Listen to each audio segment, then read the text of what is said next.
Əli əleyhissalam buyurur ki, "Mən kana fi nefsihi guluvin lem yattala ila Allah." Buyurur ki, hər kimin qəlbinə zərrə qədər böyüklük hissi, təkəbbürlük hissi olarsa, buyurur ki, o heç vaxt Allahın elmindən əldə eləməz.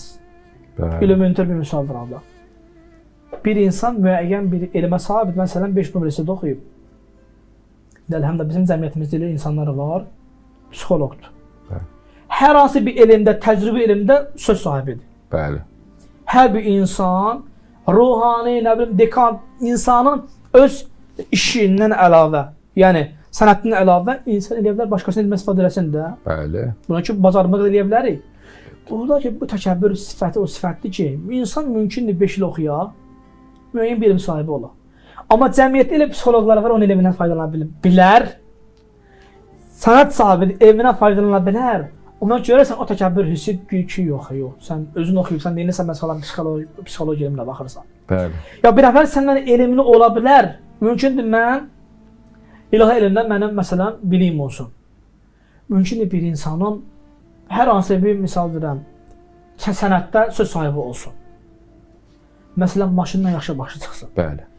Məsələn əkinə məsələn yaxşı başı çıxsın. O mənim özümdə olan təkəbbürlü sifəti mənə mane olur ki, mən artıq elm öyrənməkdən nədir məni məhrum eləyir. Deyirəm, mənim elm var, mənə kifayətlə ehtiyac yoxdur möcüzəyə. Halbuki din deyir nədir?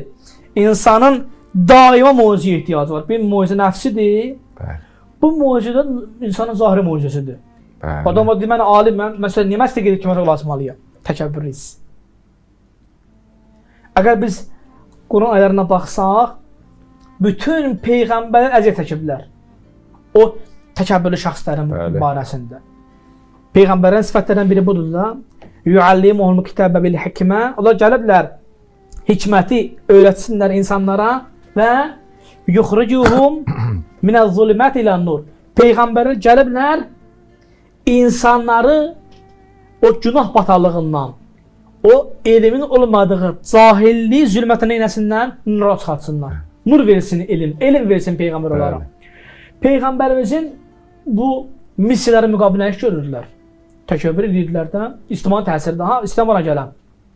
Məsələn, Nuh Peyğəmbərin zamanında, Nuh Peyğəmbərin adı Nuhun sözündən də, ərəbində ağlayan, həyatı boyu bir çox şəxs ağlayıb, onlardan biri kim idi? Nuh Peyğəmbər idi. Gedir də deyirdi ki, ay cəmaət, mən elm sahibiyəm, Peyğəmbərəm, mən gəlmişəm sizi zülmətdən çıxardan, bataqdan çıxardan nura. Deyirlər, Nuh Peyğəmbərə döyürdülər. Gətirib atırdılar evinin qapısının ağına, hoşu itirdi. Günlər sonra özünə gəlirdi, yenə işini əl çəkmirdi, missiyasını əl çəkmirdi. Deyirdi ki, elm, hikmət. Allah Quran-Kərimdə buyurur ki, Nuh Peyğəmbər o qədər cəmaatı deyir ki, gəlin, təkəbbürü qoyun qurağa.